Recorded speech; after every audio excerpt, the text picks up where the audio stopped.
अन्नपदार्थ विक्रेता म्हटलं की पहिला विषय येतो FSSAIचं लायसन असणं गरजेचं असतं.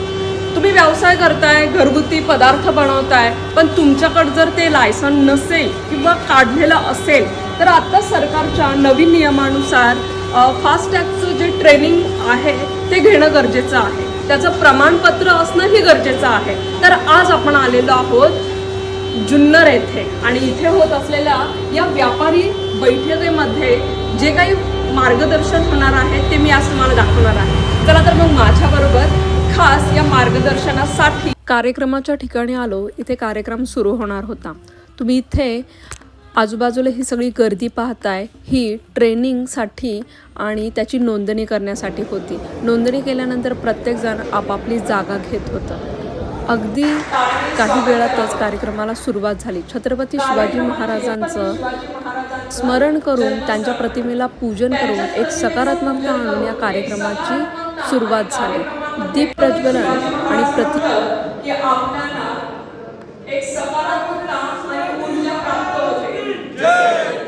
शिवाजी महाराजांचं स्मरण करून घोषणा द्यायची, शिवाजी महाराज की जय, शिवाजी महाराज की जय. प्रतिमेचं पूजन करून दीप प्रज्वलन करून या कार्यक्रमाची सुरुवात झालेली होती. कार्यक्रमासाठी प्रमुख पाहुणे म्हणून श्री संतोष सावंत, अन्न व सुरक्षा अधिकारी हे उपस्थित होते. त्याचबरोबर सिमरन सावंत या प्रशिक्षण देण्यासाठी उपस्थित होते.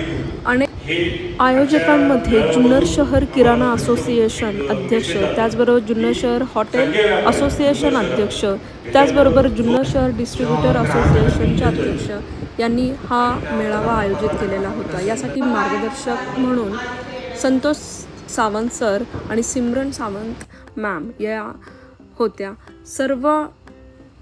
सर्व व्यापारी आणि परवानाधारकांना संतोष सावंत सरांनी खूप चांगल्या प्रकारे मार्गदर्शन केलं. आयोजकांनी खूप चांगली अशी व्यवस्था केली.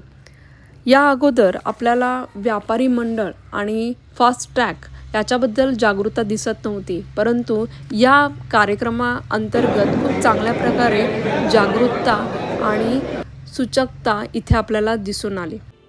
अन्नपदार्थांशी निगडीत जर आपल्याला व्यवसाय करायचा असेल तर त्यासाठी आवश्यक असतो ग्राहकाचा विश्वास, आणि तो जर अशा प्रकारे आपल्याला मिळत असेल तर ही खूप चांगली बाब आहे. अनेक व्यापारी आज इथे जमलेले होते. शेवटी छान असं स्नेहभोजन झालं आणि कार्यक्रमाची सांगता. आजच्या कार्यक्रमाचा अनुभव मला तर छान वाटला. तुम्हाला याबद्दल माहिती होती का? नक्की सांगा.